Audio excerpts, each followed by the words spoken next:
మిత్రులారా, ప్రభుత్వాలను ఎన్నుకునేది ప్రజలు. ప్రజలు ఎన్నుకున్న ప్రభుత్వాలు ప్రజల కోసం పనిచేయాలి. అవి అలా చేయడం లేదంటే ప్రజలు సరైనటువంటి ప్రభుత్వాలను ఎన్నుకోలేదని అర్థం. ప్రజలు తమ అధికారాన్ని ఒక రాజకీయ పార్టీకి ఇవ్వడమే అసలు పెద్ద దోషమని మనము చెప్తాం.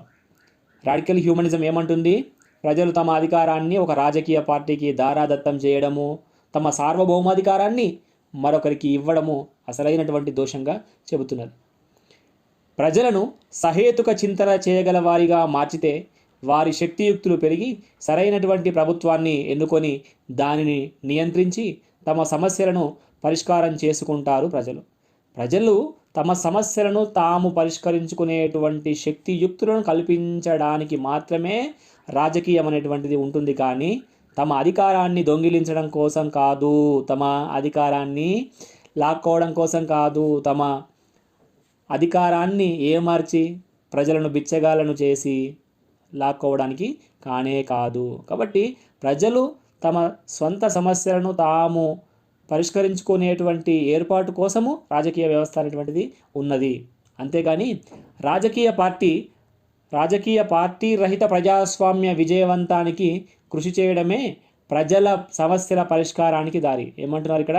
రాజకీయ పార్టీ రహిత అంటే పార్టీలెస్ డెమోక్రసీ, పొలిటికల్ పార్టీలెస్ డెమోక్రసీకి ప్రజలు అనేటువంటి వాళ్ళు కృషి చేయాలి. అది మాత్రమే ప్రజల యొక్క సమస్యలను పరిష్కారాన్ని ఇవ్వగలుగుతుంది. అంతే తప్పితే రాజకీయ పార్టీలు తమకు సహాయం చేస్తాయని ఎవరైతే ప్రజలు భావిస్తారో అది కళ్ళ మాత్రమే, అది ఎండమావిలో నీళ్లను వెతికిన చందంగానే ఉంటుంది అని రాడికల్ హ్యూమనిజం అనేటువంటిది చెబుతుంది. MN Royism, MN Roy new humanism, MN Roy revolutionary humanism అనేటువంటిది చెబుతూ ఉన్నది.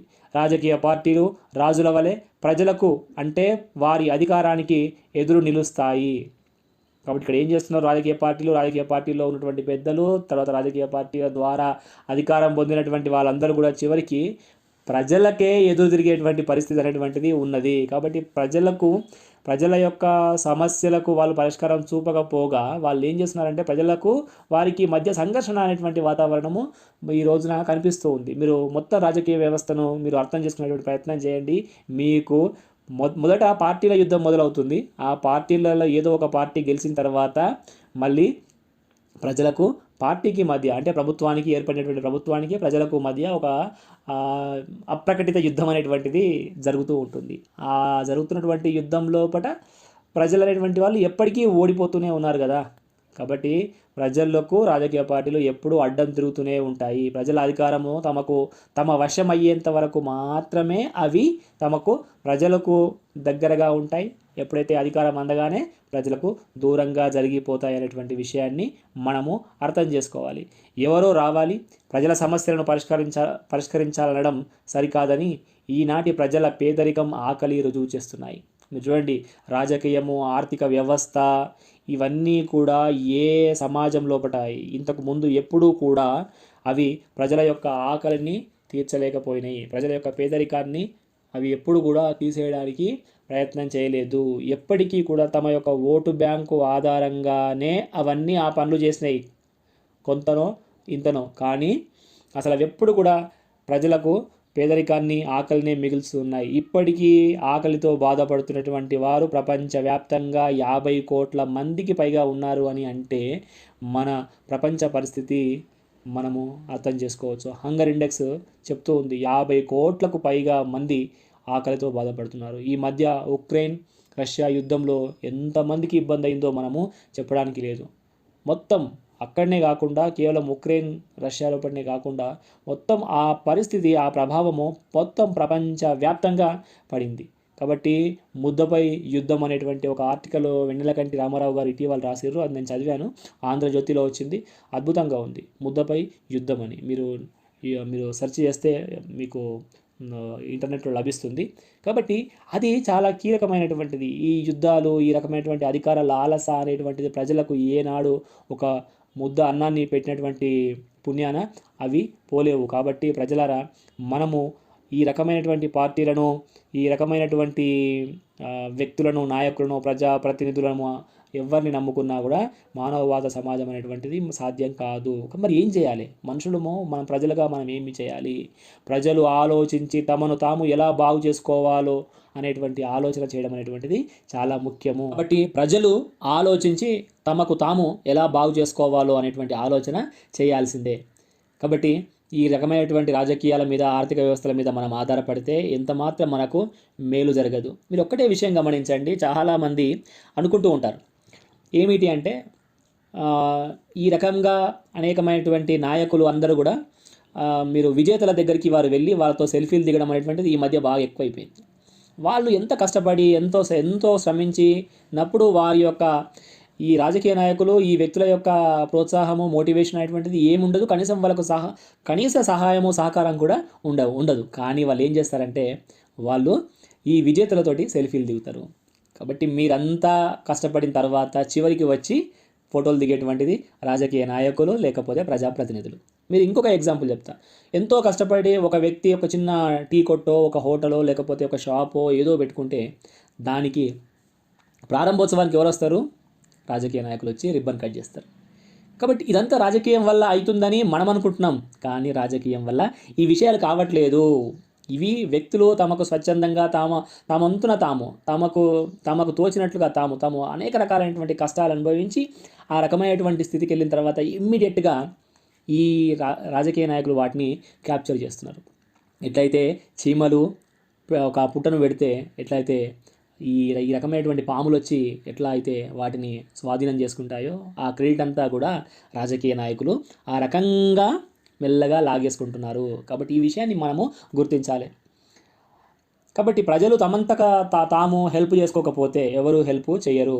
అంతవరకు పేదరికం పెరగడమే కానీ తరిగేటువంటి విషయం అనేటువంటిది ఉండదు అనేటువంటి విషయాన్ని మనం గుర్తించాలి. ప్రభుత్వాలు ఆకర్షక పథకాలతో రాజకీయ పార్టీలకు సేవలు చేస్తూ ఉంటాయి. చూడండి, ప్రభుత్వాలు ఏం చేస్తుంటాయి? ఆకర్షక పథకాలు పెడతా ఉంటాయి. మేము 2 రూపాయల కిలో బియ్యం ఇస్తా అంటే ఇంకొక ఆయన రూపాయికే 1 కిలో బియ్యం ఇస్తా అంటాడు.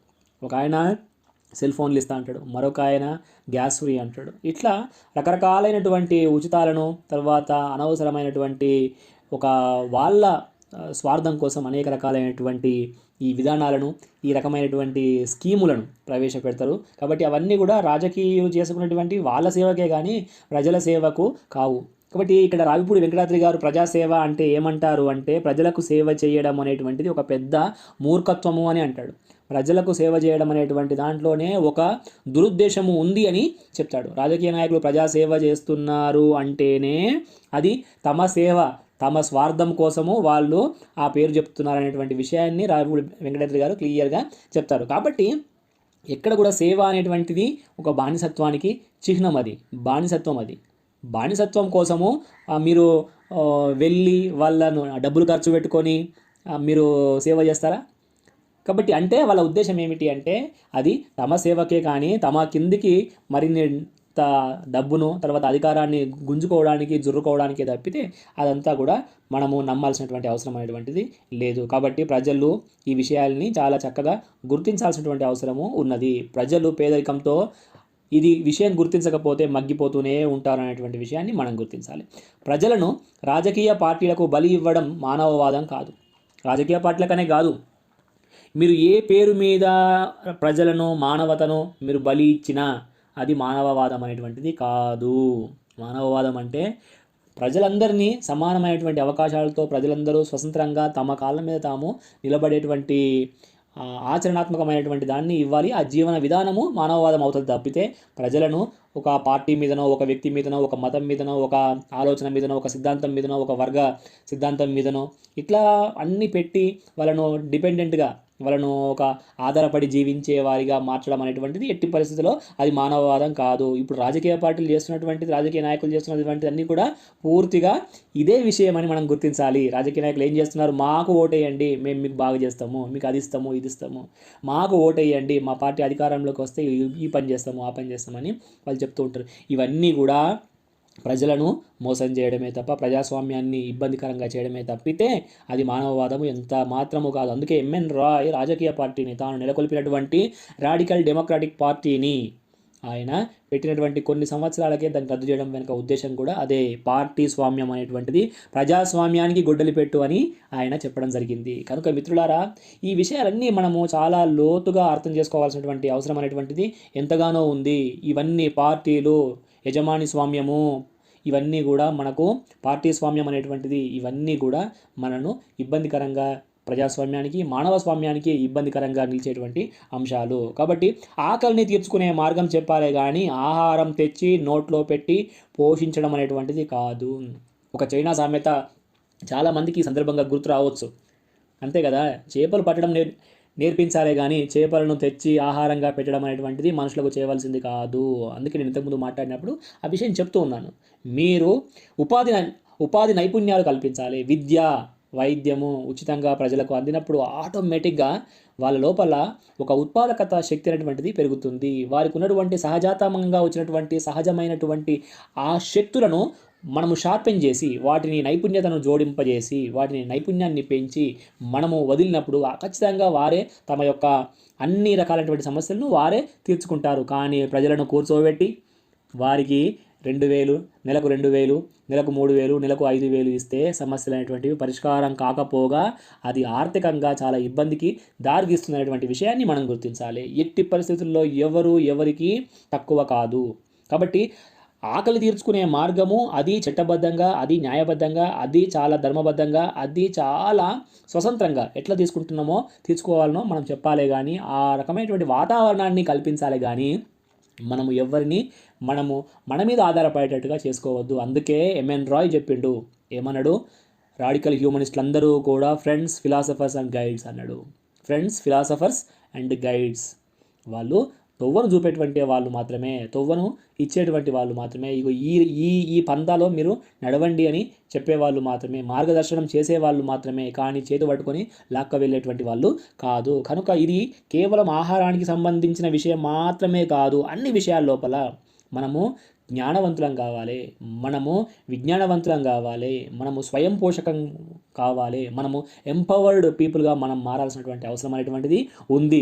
అంతే తప్పితే ఎవరి మీదనో ఆధారపడము, అది మానసికమైన ఆధారపడడం కావచ్చు, శారీరకంగా ఆధారపడడం కావచ్చు, సామాజికంగా ఆధారపడడం అనేటువంటిది కావచ్చు.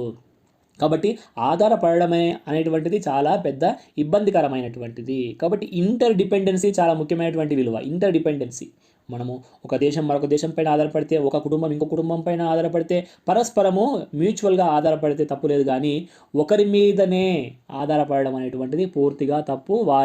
వారి వికాసానికి, అది ఇద్దరి వికాసానికి కూడా చాలాసార్లు ఇబ్బందికరంగా పరిగణిస్తుంది. కాబట్టి మ్యూచువల్ డిపెండెన్సీ ఎంత మంచిదో ఒక రకమైనటువంటి ఈ వన్ సైడ్ డిపెండెన్సీ ఉండొద్దు అనేటువంటిది మనం మానవవాదులము చెప్పేటువంటి అంశము. అది మానసికంగా కావచ్చు, శారీరకంగా కావచ్చు, తర్వాత సోషల్గా కూడా కావచ్చు, లేదా నైతికంగా కూడా కావచ్చు.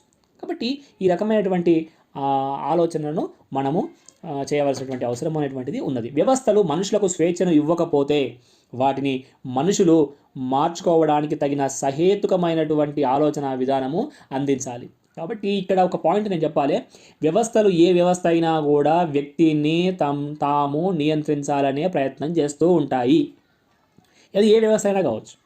వ్యక్తి యొక్క ప్రవర్తన ఏం కోరుకుంటుంది ప్రకృతి పరంగా అంటే, వ్యక్తి యొక్క ప్రవర్తన స్వేచ్ఛను కోరుకుంటుంది. వ్యక్తి యొక్క అంతరంగము, వ్యక్తి యొక్క సహజాతము స్వేచ్ఛా పిపాస కలిగినటువంటిది. కానీ సమాజము లేదా సామాజిక వ్యవస్థ లేదా మనుషులు తయారు చేసుకున్నటువంటి ఈ వ్యవస్థలు చాలా వరకు వ్యక్తుల యొక్క మైండ్ను, వ్యక్తుల యొక్క ఆలోచనలను, వ్యక్తుల యొక్క స్వేచ్ఛ పిపాస శక్తిని అవేం చేస్తుంటాయంటే నిరంతరం కంట్రోల్ చేసి తమ ఆధీనంలో వ్యక్తిని ఉంచుకోవాలని ట్రై చేస్తూ ఉంటాయి. ఇక్కడే ఏమవుతుంది, సమాజము లేదా వ్యవస్థ ఇక్కడ కంట్రోల్ చేయడానికి ట్రై చేస్తుంది వ్యక్తిని. ఇక్కడ నుంచేమో వ్యక్తి లోపల ఉన్నటువంటి స్వేచ్ఛా పిపాసనేమో స్వతంత్రంగా తిరగడానికి, స్వతంత్రంగా మాట్లాడడానికి, స్వతంత్రంగా ఉండడానికి, స్వేచ్ఛాయుతంగా ప్రవర్తించడానికి ట్రై చేస్తుంది.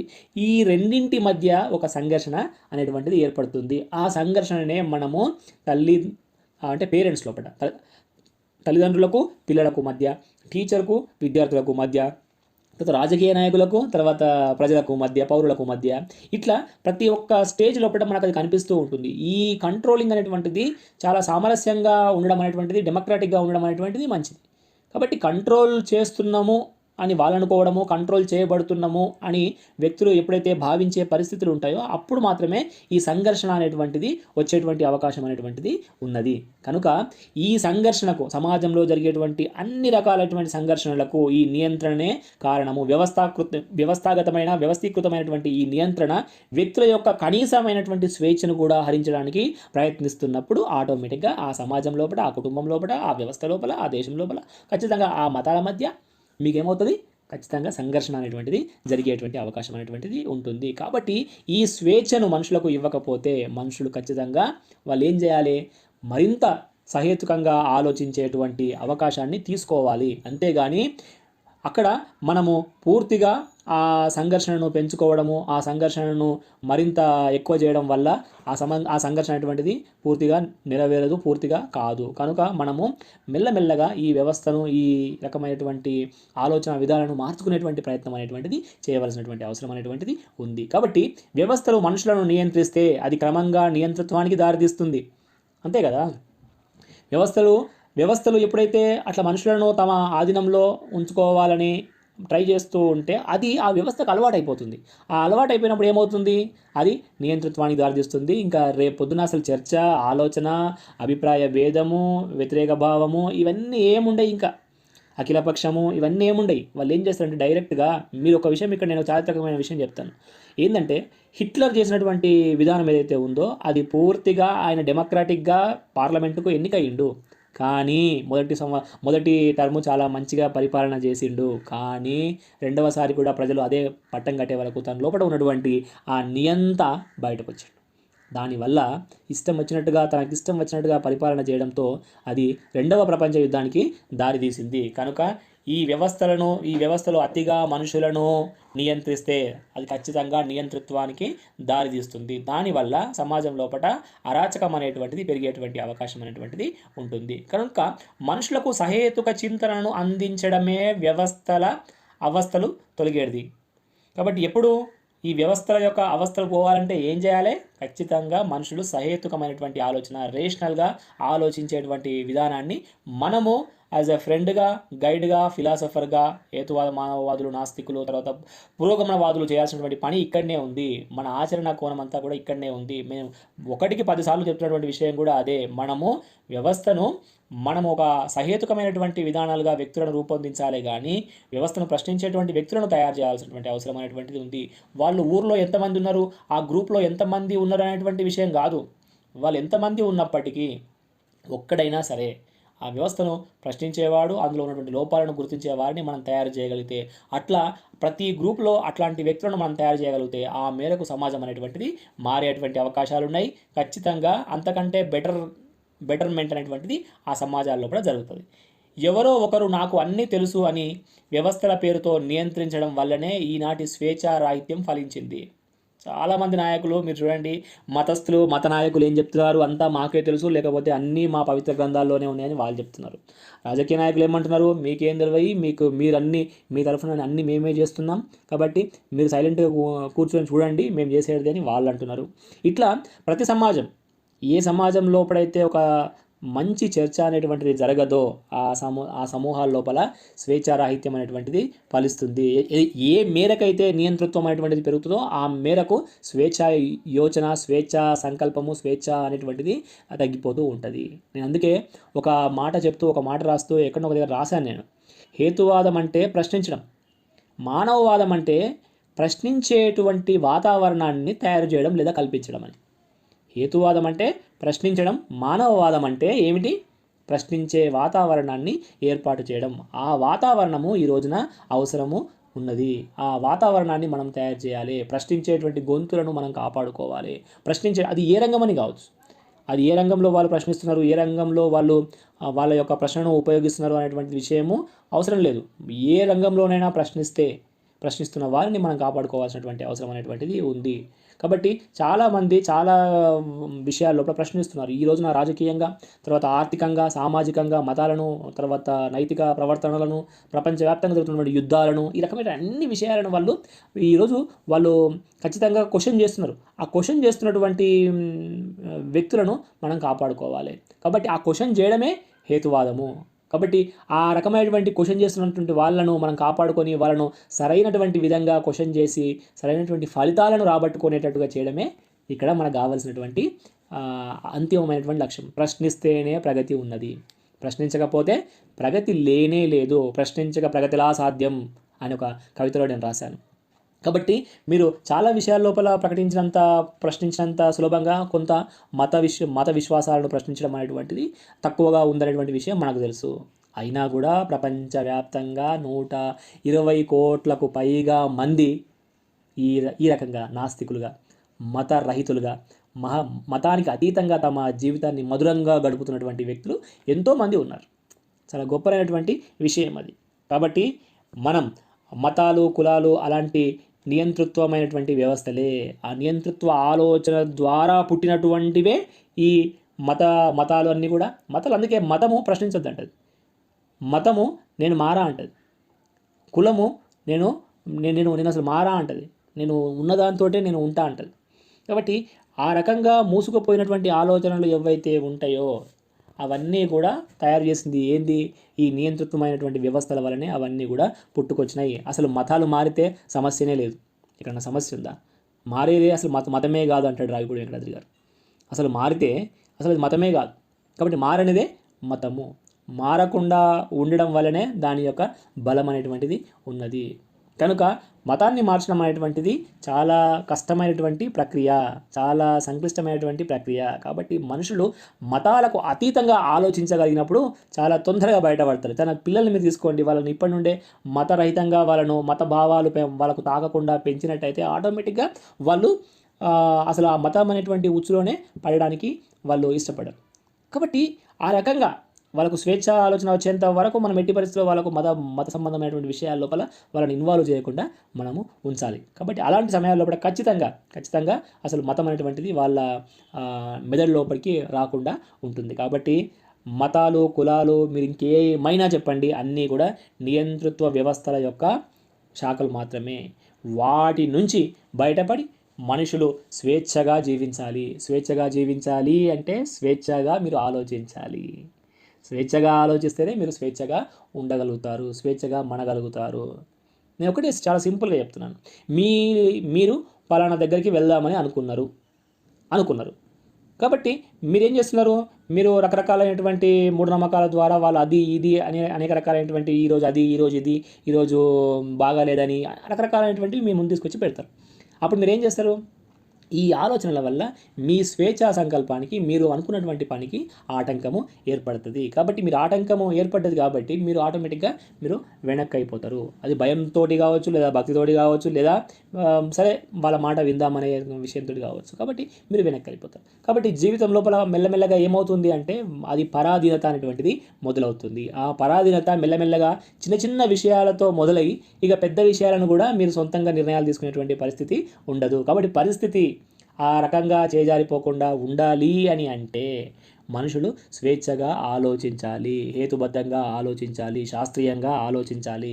శాస్త్రీయమైనటువంటి ఆలోచన విధానాన్ని అలవాటు చేసుకోవాలి. ప్రతి విషయాన్ని ఎందుకు, ఏమిటి, ఎప్పుడు, ఎక్కడ, ఎలా, ఎవరు అనేటువంటి, ఏ విధంగా అనేటువంటి ఈ 6 ప్రశ్నలను మనము వేసుకుంటూ ఉండాలి. అది మాత్రమే మానవ సమస్యలకు అన్నింటికీ పరిష్కారాన్ని చూపెడుతుంటుంది.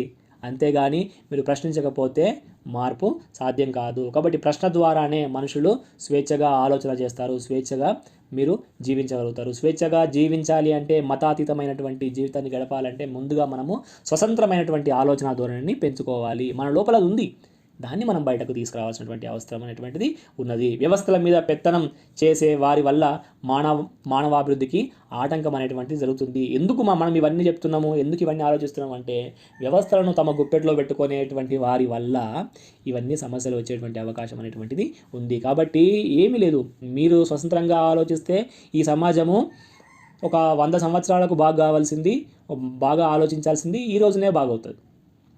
లేదు మేము చాలా మెల్లగా మారుతాము అంటే ఆ మేరకు ఇంకొక 50 సంవత్సరాలకు మారుతాం. ఆ లోపల చాలామంది జీవితాలు అనేటువంటివి అగమ్యగోచరంగా, తర్వాత అమానవీయంగా మారిపోతాయి. అంతే తేడా. మార్పు ఎట్టి పరిస్థితుల్లో వస్తుంది. మార్పును ఎవరు ఆపలేరు. మార్పు ఖచ్చితంగా రావాల్సిందే. మార్పును ఎవరు ఆపలేరు.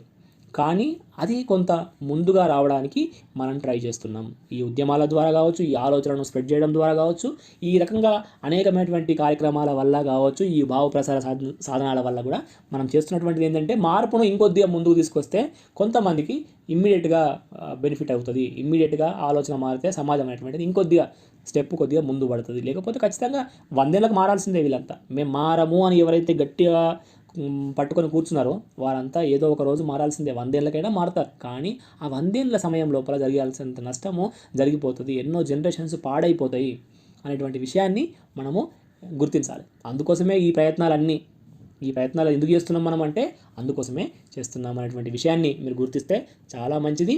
ఇది మేడు సత్యనారాయణ గారు రాసినటువంటి ఒక మ్యాటర్ను ఆధారంగా చేసుకొని నా ఎక్స్ప్లెనేషన్ జత చేస్తూ నేను మాట్లాడుతున్నాను. ఇలాంటి వీడియోలు చాలామంది చూస్తున్నారు కాబట్టి మనము ఇలాంటి ప్రయత్నాలు కూడా కొనసాగిద్దాము అనేటువంటి ఆలోచన చేస్తున్నాను. కాబట్టి తప్పకుండా మనము ఈ రకంగా ప్రయత్నాలు చేద్దాము. ఇంకా మంచి మంచి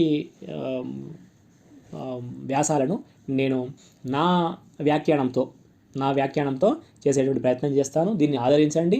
దీన్ని అందరికీ పంచేటువంటి ప్రయత్నం చేయండి. మీరు చేయాల్సింది చాలా సింపుల్ అండి.